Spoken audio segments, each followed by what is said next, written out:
Hello guys, ഞങ്ങൾ ഇന്ന് വന്നിരിക്കുന്നത് കണ്ണൂർ ജില്ലയിലെ പഴയങ്ങാടി മാട്ടൂർ പെറ്റ് സ്റ്റേഷനിലേക്കാണ്. സൂ എത്തിയ പ്രതീതി തന്നെയായിരുന്നു. സൂ എത്തുന്ന പ്രതീതിയേക്കാൾ കൂടുതലും ഓരോ ജീവികളെ തൊട്ടടുത്ത് എക്സ്പീരിയൻസ് ചെയ്യാൻ പറ്റുന്ന ഒരു സ്ഥലം തന്നെയാണ്.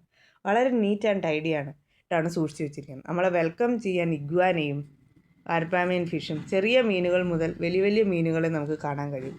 പിന്നീട് ധാരാളം പലതരം ഇനം പക്ഷികളെ നമുക്ക് കാണാം. താറാവ്, കുതിര, അരയന്നം, ഒട്ടകപ്പക്ഷി. പിന്നെ നമുക്കിഷ്ടപ്പെട്ട പെറ്റ്സിൻ്റെ കൂടെ നമുക്ക് ഫോട്ടോസ് എടുക്കാൻ എനിക്കൊരു ഭാഗ്യം ലഭിച്ചു. ചെറിയ പക്ഷികളെ കയ്യിൽ തിനപ്പുല്ല് വെച്ച് കൊടുക്കുമ്പോൾ പക്ഷികൾ ധാരാളം പറന്നു വന്ന് മേത്തിരിക്കുമ്പോൾ എക്സൈറ്റ്മെൻറ്റ് നൽകിയ ഒരു അനുഭവമായിരുന്നു. നിങ്ങൾക്കും ഇത് എക്സ്പീരിയൻസ് ചെയ്യാം. പിന്നെ കുരങ്ങനെ കണ്ടു, തത്തമ്മേനെ കണ്ടു, പാമ്പിനെ കണ്ടു. പിന്നെ ഫിഷിനെ നമ്മൾ കയ്യിലെടുക്കാനും ഫീഡ് ചെയ്യാനും ഒരു നല്ലൊരു അനുഭവമായിരുന്നു. മോളടക്കം നല്ലോണം എൻജോയ് ചെയ്തു. പിന്നെ അവിടുന്ന് കുറച്ച് ഫോട്ടോസൊക്കെ എടുത്ത് ഞങ്ങൾ. പിന്നെ ഒരു ആനയുടെ സ്റ്റാച്ചു ഉണ്ടായിരുന്നു. സ്റ്റാച്ചുവിൻ്റെ മുകളിൽ മോളെയൊക്കെ ഇരുത്തി ഫോട്ടോസൊക്കെ എടുത്ത്. ഫോട്ടോ എടുത്ത ശേഷം കുട്ടികൾക്കായിട്ടുള്ള ഒരു ഷോപ്പിംഗ് സെൻറ്റർ ഉണ്ട്. അപ്പോൾ ഷോപ്പിംഗ് ഒക്കെ കഴിഞ്ഞു. അപ്പോൾ എല്ലാവരും തീർച്ചയായിട്ടും ഈ സ്ഥലം വിസിറ്റ് ചെയ്യണം.